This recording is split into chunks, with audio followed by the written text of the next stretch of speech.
buen día, mi nombre es Byron Enrique Sandoval Ruiz. En esta ocasión hablaremos sobre el tema tecnología del ADN recombinante. A modo de introducir el tema, el ADN es una macromolécula fundamental y de vital importancia, ya que en ella se encuentra una enorme cantidad de información almacenada, y esta información se encuentra en todas las células de los organismos, inclusive en las más simples. Esta macromolécula está dividida en numerosas subunidades, las cuales conocemos como genes. Estas pueden variar dependiendo de acuerdo a la especie. Cada una de estas subunidades, o llamados genes, contienen información útil y necesaria para que las células sinteticen una proteína. Por lo tanto, el genoma número 1 será responsable de las características de un individuo. Asimismo, se dice que los genes controlan todos los aspectos de la vida de cada organismo, incluyendo las funciones metabólicas, su forma de desarrollo y reproducción. Por ejemplo, la síntesis de una proteína X determinará el individuo presente en el rasgo del pelo oscuro. Y por otro lado, la síntesis de la proteína Y determinará el rasgo del pelo claro. En el presente trabajo se abordaron 3 temáticas en las cuales se detallará y resaltará lo siguiente, el cual sería como número 1 el genoma humano, número 2 el ADN recombinante, número 3 sería la aplicación de la tecnología del ADN recombinante. Tenemos que hacer una pregunta, la cual es, ¿qué es el genoma? Se le denomina genoma a la información genética de un ser viviente. El que es ya descifrado nos dará a conocer la esencia de nuestras características. A continuación les presentaremos los antecedentes históricos del genoma, gracias a Benjamin Lewis, que hace una breve historia de la genética en los siguientes órdenes cronológicos, desde el año 1865 hasta el año 1997. En el año 1865 nos hace mención que los genes son elementos particulados, y en el año 1997 nos hace mención que los genes o los genomas se pueden secuenciar. La cronología del ADN de guisante de Mendel hasta la oveja Dolly, comenzando desde el año 1956 por el monje austriaco Gregor Mendel. A continuación va el siguiente, que sería en 1910, gracias a Thomas Morgan, que comienza a establecer la relación entre los genes y cromosomas. La siguiente sería en 1927, gracias a Hermann Müller, comprueba que los rayos X pueden causar mutaciones al modificar el ADN. La siguiente sería por Oswald y McCarthy, que demuestran que el ADN puede transferir una característica hereditaria de una cepa bacteriana a otra. La siguiente sería en 1951, gracias a Willing y a Rosalind Franklin, que con esta desarrollaron una técnica de difracción de rayos X, la cual obtuvieron e interpretaron las primeras imágenes de un cristal del ADN. Estructura del ADN. Una molécula de ADN está conformada por 2 cadenas de nucleótidos, y a estas cadenas se les denomina como hebra de ADN. Dichas hebras se encuentran conectadas o unidas mediante puentes de hidrógeno entre las bases complementarias. Las bases nitrogenadas se encuentran enlazadas de manera covalente a un esqueleto de azúcares importantes. Cada uno de los nucleótidos ubicados de una hebra pueden ser acoplados con otro nucleótido específico de la segunda hebra, para así formar la conocida doble hélice. Todo esto con el fin de la formación de una estructura eficiente. Adenina siempre se acopla con tiamina mediante 2 puntos de hidrógeno, y guanina con citosina por medio de 3 puentes. Creación del ADN recombinante. Uno de los métodos más utilizados para la creación de ADN recombinante es la clonación molecular, así como la reacción en cadenas polimerasas, usadas para dirigir la replicación de cualquier cadena de ADN específica, escogida por el experimentador. Existe una diferencia fundamental entre ambos métodos y que la clonación molecular explica la replicación de ADN dentro de una célula viva. Por otro lado, el método PCR replica el ADN en tubos de ensayo, es decir, sin células vivas. La selección del tipo vector que se utilizará es determinando mediante la elección de organismos huésped, el tamaño de ADN que será clonado y de la manera en la que el ADN foráneo será expresado.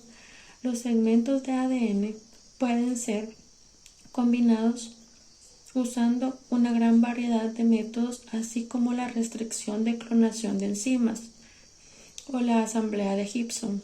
En protocolos de clonación estándar, la formación de cualquier fragmento de ADN implica esencialmente los siguientes pasos: elección del organismo huésped y del vector de clonación, preparación del vector de ADN, preparación de ADN para clonación, creación de ADN recombinante, introducción de ADN recombinante en el organismo huésped, reelección de organismos que contengan ADN recombinante, proyecciones para clones con la inserción de ADN deseado y con propiedades biológicas.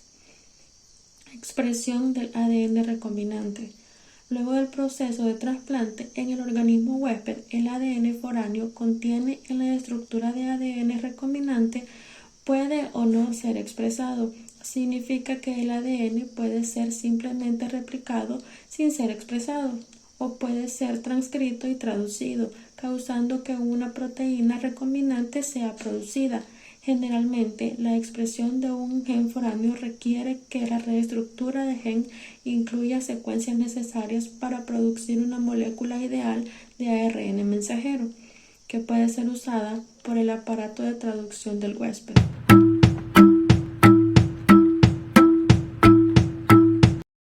Mi nombre es Robert Vladimir Quintanilla Pinto. El tema que nos ha tocado como grupo es tecnología del ADN recombinante. Yo les voy a hablar sobre las aplicaciones. En las aplicaciones todo es totalmente muy amplio. ¿Por qué es muy amplio? Porque se ocupa en muchas áreas. Se ocupa en áreas de biotecnología, se ocupa en áreas de medicina, en áreas de investigación y en muchas más. Hoy en día hay proteínas recombinantes y otros productos resultantes de este tipo de tecnología del ADN, las cuales las podemos encontrar en farmacias, las podemos encontrar en oficinas médicas, en oficinas veterinarias, las podemos encontrar en laboratorios de pruebas médicas y en laboratorios de investigación biológica. También el área de investigación básica es la aplicación más común del ADN recombinante, ya que este tipo de tecnología es de gran relevancia para la mayoría del trabajo que se está llevando a cabo en las ciencias biológicas y en las ciencias biomédicas.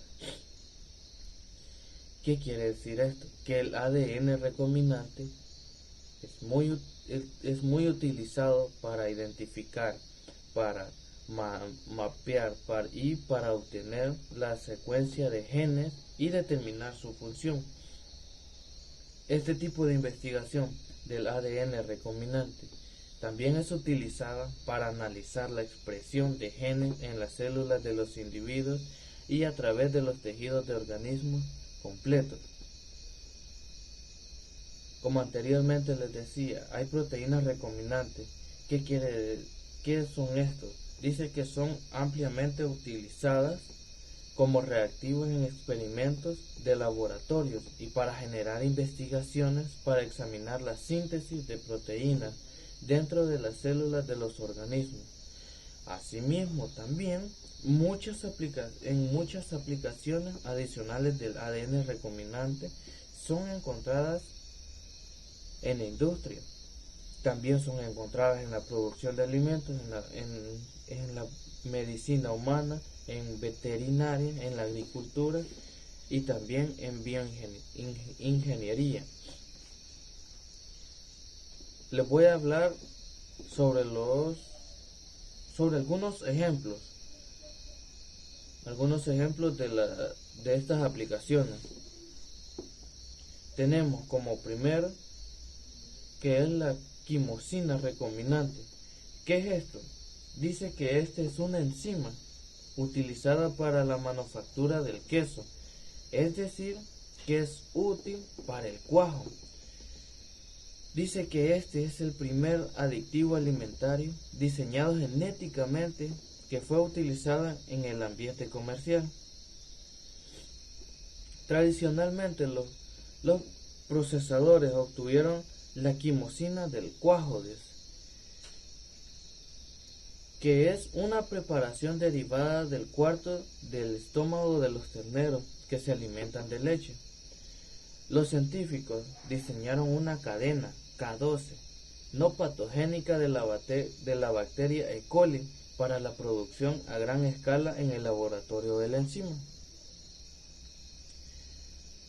Entonces, este tipo de enzima recombinante microbiológica producida es estructuralmente idéntica a la enzima derivada del terreno.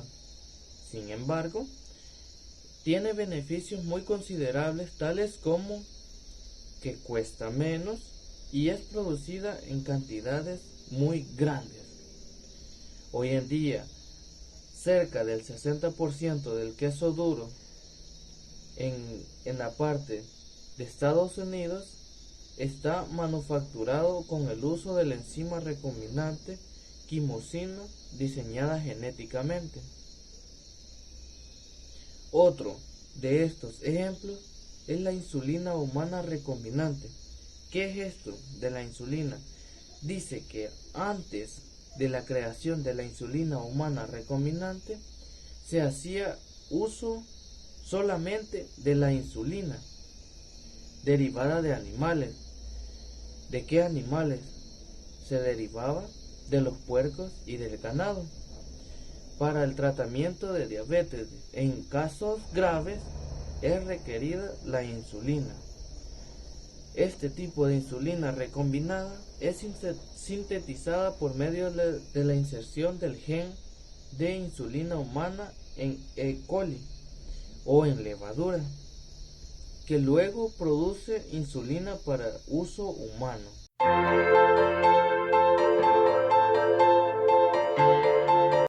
Buenas tardes o buenos días o buenas noches, mi nombre es Katia Michelle Pérez López. Yo les voy a hablar acerca del cultivo resistente a los herbicidas. En diferentes comerciales hay diferentes variedades de importancia del cultivo agrícola, incluyendo soya, maíz, granola, alfalfa, algodón y canola. Estos han sido desarrollados e incorporando un gen recombinante que les da la capacidad de estos resistir a un herbicida de glifosato, el cual tiene un control de la hierba con la aplicación de un glifosato. También están los cultivos resistentes a insectos. El Bacillus thuringiensis, esta es una bacteria, la cual produce innaturalmente una proteína con propiedad insecticida. La bacteria ha sido aplicada a los cultivos de ícono con una estrategia para control de insectos por muchos años. Esta práctica, prácticamente ha sido exitosamente adoptada en la agricultura y la jardinería. También está la producción de las células de insecto, más cercanas aún a las células humanas que las levaduras. Estas son las de insecto, como las de la Esdoptera frugiperda. Esta es una polilla parásita del maíz y del algodón. Estas se cultivan fácilmente en in vitro, aunque el medio de cultivo es caro, pero se sabe que todos los cultivos que, para la redundancia, se cultivan en in vitro salen caros, pero a veces salen siendo más efectivos que por otro medio de cultivo. Otras de las propuestas que han sido el uso no de células de insectos, sino de insectos completos para la producción de estas proteínas. Para ello se infectan a los insectos con baculovirus para la producción de genes modificados, que además no infectan a los humanos, no nos infectan, no nos llenan de enfermedades, para que expresen la proteína recombinante. Sin embargo, ese sistema se expresa exactamente del mismo problema que el de las levaduras, que las células de insecto presentan glicosilación pero esta es totalmente distinta a la de los mamíferos. También está la producción de células de mamíferos, que al ser las células más parecidas a las de nosotros los humanos, el procesamiento que sufren por las proteínas recombinantes producidas en las células de mamífero es más similar a lo que se conserva su función, aunque estas pueden haber o tener unos ligeros cambios en el patrón de glicosilación. Los inconvenientes de este método es que el crecimiento celular es un poco más lento, tardando digamos de 6 a 24 horas en duplicarse las células. De igual forma, los cultivos pueden sufrir una contaminación de bacterias, hongos, además se pueden contaminar con un virus, o sea, lo cual corre el riesgo de infectar humanos, ya que son parecidas a nuestras células. Como conclusión, la técnica del ADN recombinante esta es una herramienta de mucha utilidad en los ámbitos de la biotecnología moderna, ya que nos permite el uso del ADN para la elaboración de sustancias que no sean de vital importancia y necesidad de medicina. En palabras más simples, la generación del ADN recombinante implica la propagación de una secuencia de ADN que almacena un interés en particular. Los avances obtenidos durante la historia en el campo de la biología molecular ha permitido ampliar de forma enorme los conocimientos de la comunidad científica sobre enfermedades genéticas, hereditarias o adquiridas, las cuales en tiempo pasado era imposible su estudio. También, a pesar de las inmensas ventajas que han traído consigo el avance del estudio del ADN recombinante, no es posible dejar externa de riesgos de salud asociados con enfermedades o tratamientos a dichos procesos genéticos.